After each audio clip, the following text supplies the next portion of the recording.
회전근개 증후군이 정확히 뭔가요? 네, 여기 보시면 어깨와 팔을 연결하는 극상근, 극하근, 그리고 견갑하근, 소원근 이렇게 4개의 근육과 이 근육에서 연결된 힘줄을 모두 합해서 저희가 회전근개라고 합니다. 이 회전근개는 어깨 관절을 굉장히 안정적으로 움직이도록 도와주는 근육과 힘줄인데요.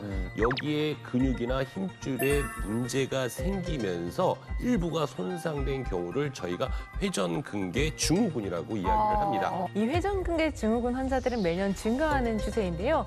건강보험 심사평가원에 따르면 회전근개 증후군으로 인해 병원을 찾은 환자는 지난해 약 83만 명으로 2015년 약 59만 명을 기록한 후 연평균 약 7% 증가하고 있습니다. 환자들이 증가하는 이유가 뭘까요? 이 회전근개 증후군은요, 50대에서 70대 환자가 전체 환자 중 72%를 차지할 만큼 큰 비중을 차지합니다.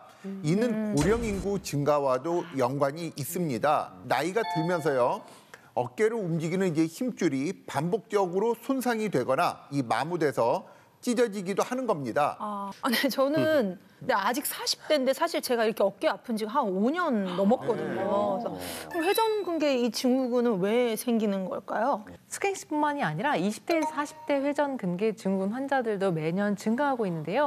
지난해 약 19만 6천 명이 진단받았을 만큼 2040 세대에도 회전근개 증후군에 주의가 필요합니다. 그럼 저 숙행 씨 문진표를 보면 네. 회전근개 증후군을 유발할 만한 원인들이 있습니까? 숙행 씨의 문진표를 제가 살펴보니까 주로 하시는 운동이 네. 골프, 수영, 배드민턴, 전문 용어 나오셨는데 네. PT. 네. 이 문진표대로라면 이러한 운동 종목과 시간이 어깨에 좀 무리를 줬을 가능성이 있고요. 특히 이제 숙행 씨 같은 경우는 이제 트로트계의 뭐 비욘세라고 말씀을 하시잖아요. 저 별명 때문에 한몫한 것 같아요. 네. 이걸 하느라 막 어깨를 막. 네, 맞습니다. 맞아요, 네, 이렇게 맞아요. 노래를 하면서 안무까지 소화를 하시려면 굉장히 과도하게 어깨를 사용을 하시는 것이 어떤 원인이 되지 않았을까. 근데 제가 정말 운동하는 거를 너무 좋아해가지고 네.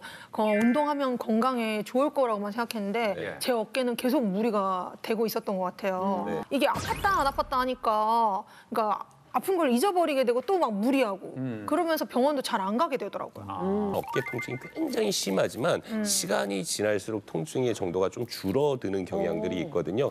그로 인해서 근육통 등으로 오인해서 질환을 방치하거나 뭐 이렇게 무시하고 뭐 제대로 치료를 안 받는 경우들이 굉장히 많아지는 거죠. 특히 회전근개 증후군을 방치할 경우 힘줄이 완전히 끊어지는 전층 파열 상태가 될 수가 있습니다. 그럴 경우 팔을 아예 사용하지 못할 수도 있으니까요.